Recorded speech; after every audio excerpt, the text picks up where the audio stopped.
আসসালামু আলাইকুম সবাইকে, কেমন আছেন সবাই? আশা করি সকালে ভালো আছেন। ভিউয়ার্স, আজকে নিয়ে এলাম নতুন একটি রেসিপি, সেটি হলো ইজি ফ্রাইড রাইস রেসিপি। ঘরে বসে কীভাবে রেস্টুরেন্ট স্টাইলে ফ্রাইড রাইস বানাবেন তা আমি আপনাদেরকে আজ দেখিয়ে দিব। এর আগে একটি কথা বলতে চাই, যারা যেন আমার চ্যানেলটি এখনও সাবস্ক্রাইব করেনি, প্লিজ কুক উইথ রুশ চ্যানেলটি সাবস্ক্রাইব করবেন। আর যারা করেছেন তাদেরকে অসংখ্য ধন্যবাদ। তাহলে চলুন কথা না বাড়িয়ে সরাসরি রেসিপিতে যাওয়া যাক।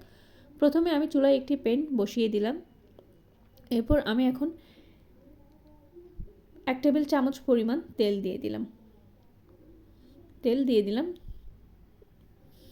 এরপর লাগবে দুটি ডিম এখন আমি তেলের মধ্যে দিয়ে দিলাম, দেখতেই পাচ্ছেন। এখন একটু ভালোভাবে নেড়েচেড়ে দিব। ডিমগুলো একটু ভালোভাবে নেড়েচেড়ে দিতে হবে। 3 থেকে 4 মিনিটের মতো সময় লাগবে। 3 থেকে 4 মিনিটের মধ্যে কিন্তু ডিমগুলো ঝুরা করতে হবে। দেখতে পাচ্ছেন ডিমগুলো ঝুরা কিন্তু হয়ে গেছে। আপনারা এরকম ঝুরা হয়ে গেলে কিন্তু নামিয়ে নেবেন। ডিমগুলো কিন্তু হয়ে গেছে, দেখতেই পাচ্ছেন। এখন আমরা একটি প্লেটে তুলে রাখবো। হয়ে গেছে, রেখে দিলাম, দেখতেই পাচ্ছেন। এখন চুলায় আবারও প্যান বসাবো। 1.5 টেবিল চামচ পরিমাণ তেল ও 1 টেবিল চামচ পরিমাণ ঘি দিয়ে দিলাম। আপনাদের বাসায় যদি ঘি না থাকে তাহলে স্কিপ করতে পারেন। আপনারা চাইলে তেল দিয়েও রান্না করতে পারেন, কোনো সমস্যা নেই। তেল একটু গরম হোক। এর মধ্যে লাগবে আমাদের 2টি পেঁয়াজ আমি কুচি করে কেটে নিয়েছি, দেখতে পাচ্ছেন। তা আমি চুলায় পাত্রে দিয়ে দিয়েছি। এখন ভালোভাবে নাড়তে হবে, 2-3 মিনিটের মতো ভালোভাবে নাড়তে হবে। এর মধ্যে সবজি আমি এখানে নিয়েছি ফুলকপি ও ভেন্ডি। আপনারা চাইলে আপনাদের ইচ্ছা মতো সবজি নিতে পারেন। একটু ভালোভাবে নাড়তে হবে, সবজিগুলো দিয়ে নেড়েচেড়ে দিতে হবে। এর মধ্যে আছে পেঁয়াজ পাতা, গাজর কুচি এবং 6-7টি কাঁচামরিচ ফালি করে কেটে নিয়েছি। আপনারা আপনাদের ইচ্ছা মতো সবজি দিতে পারেন, ক্যাপসিকাম বা আপনাদের যেটা ইচ্ছা সেটা আপনারা দিতে পারেন। যাই হোক, সবগুলো উপকরণ দিয়ে দিলাম। একটু ভালোভাবে নাড়তে হবে। 3 থেকে 4 মিনিট একটু ভালোভাবে নাড়তে হবে। চুলার আঁচ কিন্তু বাড়িয়ে দিলাম। ভালোভাবে নেড়েচেড়ে দিতে হবে। 5 থেকে 6 মিনিটের মতো রাখতে হবে। এর মধ্যেই কিন্তু সবজিগুলো মোটামুটি হয়ে যাবে। ভালোভাবে নাড়তে হবে এবং 5-6 মিনিটেই কিন্তু হয়ে যাবে ভালোভাবে।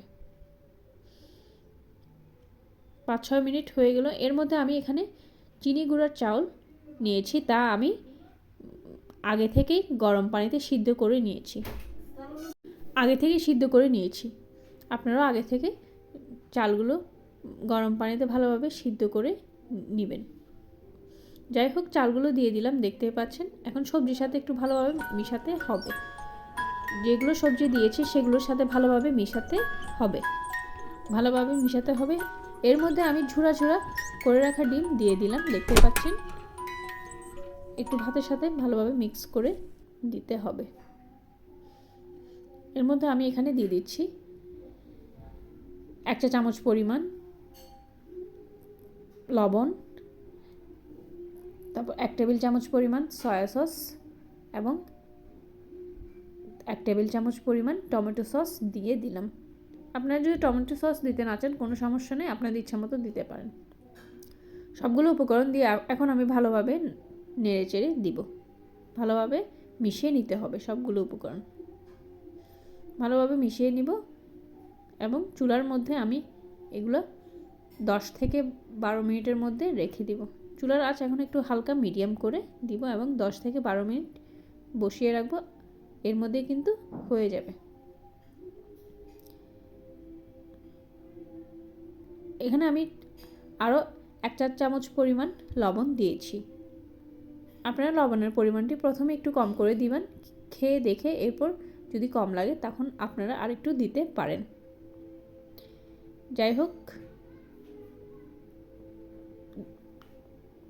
6-7 মিনিট পর আমি চুলা থেকে নামিয়ে নিব। দেখতেই পাচ্ছেন, হয়ে গেছে ইজি ফ্রাইড রাইস রেসিপি। ঘরে বসে আপনারা খুব সহজেই কিন্তু ফ্রাইড রাইসটি বানিয়ে ফেলতে পারেন। এখন আমি পরিবেশনের জন্য একটি বাটি নিলাম, এর মধ্যেই কিন্তু ফ্রাইড রাইসগুলো দিয়ে দিলাম। হয়ে গেছে ইজি ফ্রাইড রাইস রেসিপিটি কেমন লেগেছে তা আপনারা আমাকে কমেন্ট করে জানাবেন। আরও নতুন নতুন রেসিপি পেতে আমার চ্যানেলটি প্লিজ আপনারা সাবস্ক্রাইব করবেন, লাইক কমেন্ট শেয়ার করবেন। আর যারা যারা আমার চ্যানেলটি এখনও সাবস্ক্রাইব করেনি প্লিজ কুক উইথ রুশ চ্যানেলটি সাবস্ক্রাইব করবেন। আর যারা করেছেন তাদেরকে অসংখ্য ধন্যবাদ।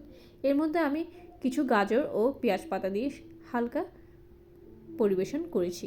আপনারা আপনার ইচ্ছা মতো পরিবেশন করতে পারেন। আজ এতটুকু, আপনাদের সাথে দেখা হবে নতুন কোনো রেসিপি নিয়ে। এর মধ্যে আমি কিন্তু 3টি ডিম দিয়ে দিয়েছি। আপনারা চাইলে ফ্রাইড রাইস, ডিম, চিকেন ফ্রাই আপনাদের যেটা খুশি সেটা দিয়ে খেতে পারেন। ভাতের আইটেম হিসেবে খেতে পারেন, অনেকের নাস্তার আইটেম হিসেবে খেতে পারেন। যেহেতু এটা ভাতের সাথে আপনারা চিকেন ফ্রাই, ডিম যেটা খুশি সেটা দিয়ে খেতে পারেন। আজ এতটুকু, আপনাদের সাথে দেখা হবে নতুন কোনো রেসিপি নিয়ে। ততক্ষণ পর্যন্ত আপনারা সবাই ভালো থাকবেন, সুস্থ থাকবেন। চ্যানেলটি সাবস্ক্রাইব করতে ভুলবেন না। আল্লাহ হাফেজ।